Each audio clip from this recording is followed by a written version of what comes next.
చిన్నతనంలో కొంతమంది దొంగతనాలు చేయడం మనం చూస్తూనే ఉంటాం. ఈ అలవాటు అలానే పెరిగితే పెద్దగా అయ్యేసరికి చాలా పెద్ద సమస్యగా మారుతుంది. అలా కాకుండా ఉండాలంటే చిన్నతనంలోనే వారిలో ఈ అలవాటుని మాన్పించాలి. అందుకోసం ఏం చేయొచ్చో తెలుసుకోండి. మీ ముందు పిల్లలు దొంగతనం చేస్తుంటే చూసి కోప్పడడం, కొట్టడం లాంటివి చేయొద్దు. కాసేపు ప్రశాంతంగా ఉండండి. తర్వాత వారిని దగ్గరికి తీసుకొని దొంగతనం చేయడం తప్పు అని, దీనివల్ల ఫ్యూచర్లో చాలా సమస్యలు వస్తాయని వారికి తెలియజేయండి.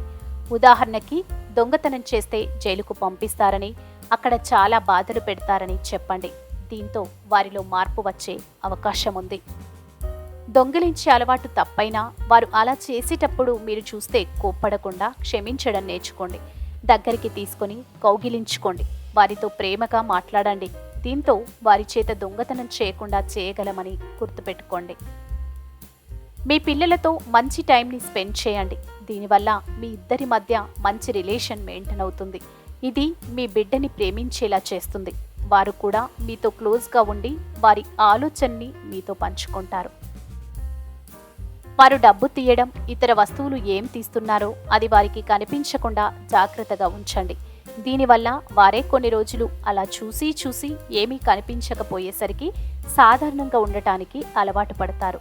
అంతేకాని మీరే వారి చేతికి తాళాలివ్వొద్దు. ఏదైనా సందర్భంలో దొంగతనం జరిగిందని గుర్తించి వారిని అడిగినప్పుడు నిజం చెబితే మెచ్చుకోండి. మీరు పోగొట్టుకున్న వస్తువుని ఇవ్వమని అడగండి, వారే ఇస్తారు.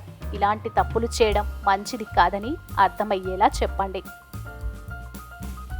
ఎప్పుడైనా సరే మన వస్తువులు, మన డబ్బే మనకి సొంతమని వారికి చెప్పండి. వేరే వారి వస్తువులు, డబ్బుని ముట్టుకునే హక్కు మనకి లేదని, మనం యజమానులం కాదని వారికి నమ్మకంగా చెప్పండి. అలా వేరే వారి వస్తువులని తాకడానికి ముందు అనుమతి తీసుకోవడం అలవాటు చేయండి. ఇలాంటి పనుల వల్ల మనం వస్తువులని కాపాడుకోవచ్చు.